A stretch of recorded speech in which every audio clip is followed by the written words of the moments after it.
Crash shuts down a busy Greene County road. But first tonight at 5, growing concerns over swine flu. Good evening, everyone. I'm Michelle Kingsfield. And I'm Mark Allen. Tonight, the death toll has surpassed 150 as Mexico shuts down its schools in an effort to contain the outbreak. MARSHA BONHART joins us now live and on your side, walking us through the latest information. And there's a lot of it, MARSHA.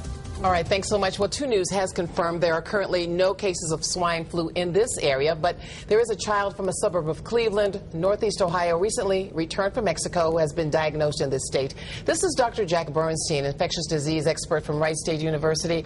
We'd like to know first, Dr. Bernstein, what is swine flu? Okay, first of all, flu can infect lots of different animals. It can infect birds, it can infect seals, it can infect ducks, and certainly we know that influenza can infect swine, and in fact in China we see influenza infecting pigs and ducks in the same household. And flu is a type of virus that when multiple different strains infect one person, you can get a progeny strain, a baby strain that's a mixture of all of them.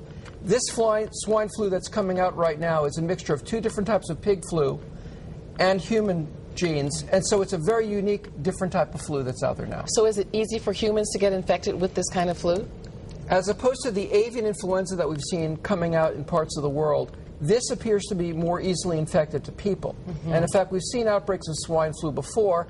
In 1976, in Fort Dix, there was an outbreak among soldiers, and this resulted in a big vaccination campaign. We did not have a major outbreak then. Certainly the 1918 swine flu resulted in a large epidemic around the world. It's way too early right now to tell what's going to happen with this one. How is this one spread so easily?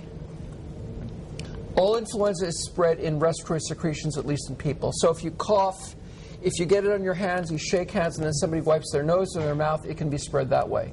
So it's similar to any other kind of flu? Swine flu and regular flu are the same, really. What are the real dangers here in terms of, from what we know, there have been people in Mexico who have died. No one has died yet in the United States. Is it an issue of healthcare systems being better than the other? And the answer to that, Marcia, is no one really knows. The CDC from Atlanta is looking into this right now. We're trying to figure out why there's such a large death toll in Mexico. The other thing is we have no idea how many cases there are in Mexico. This may be the tip of the iceberg. There may be thousands of cases with a small number of deaths. In the United States, of the 40 cases we have so far, I believe it's up to 40, we have 1 person that's been hospitalized. And that's it. Everybody else has had very minor illnesses and are going home. At this point, the president is suggesting that there is an emergency here now. Would you agree with that at this point? I think the point is this is a strain that we have not seen before. The combination of genes in this virus is different than the CDC has ever seen before. We don't have any effective vaccines against this at the present time, so the only thing we're left with is antiviral therapy with Tamiflu or Relenza, which are the 2 drugs against it, and we have limited supplies in this country. So this became a major outbreak, and especially affecting the frail elderly or younger children. It could be a major problem.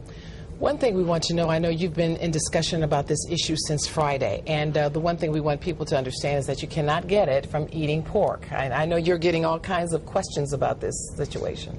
Certain foreign countries have asked that we not send our people over there and travel. So they're saying if you're traveling from the United States or Mexico, don't come. Oh. And I believe that it's been China and at least 1 other country that's banned imports of pork from the U.S. Okay.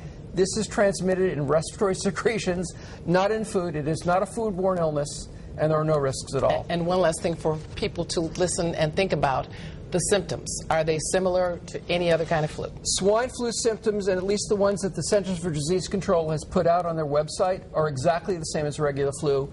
Aches, pains, runny nose, sore throat, feeling like you've been hit by a truck. And if you have this, I mean, this is really very similar to any other virus. If you are concerned, please be evaluated by your doctor. But again, there's not a major problem insofar as getting tested because most people will not have this. All right. Thanks so much, Dr. Bernstein. And so we will keep you on hand for any further developments, that's for sure. As the swine flu quickly spreads across the border, so does the news of the pain that's already causing. As the swine flu quickly spreads across borders, so does the news of the pain it's already causing. I'm worried because I never hear something like that in my life. Adriana Sanchez says she knows of the scores of people in Mexico already dead from the virus and the thousands of others living in fear.